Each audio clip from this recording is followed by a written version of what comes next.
నేను పాపంలో ఉన్నామని తెలిసి దేవుడు మన కోసం ఈ లోకానికి వచ్చారు.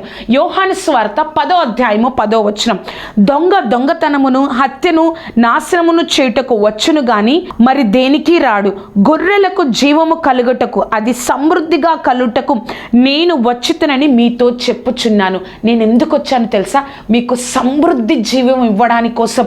పాపంలో ఉన్న మీరు ఇంతే వాళ్ళ జీవితం పాపంతోనే గతించిపోతుంది, పాపంలోనే ఇంకా ఆ జీవితం ముగించబడుతుంది అనుకున్న సమయంలో దేవుడు మన కోసం, పాపంలో ఉన్న వారి కోసం సమృద్ధి జీవాన్ని ఇవ్వడం కోసం దేవుడు నీ కోసం నా కోసం ఈ లోకానికి వచ్చారు.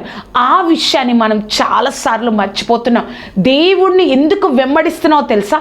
పాపంలో ఉన్న మన కోసం ఒక గొప్ప దేవుడు శరీరధారిగా ఈ లోకానికి వచ్చారు అన్న విషయాన్ని నువ్వు మర్చిపోకూడదు.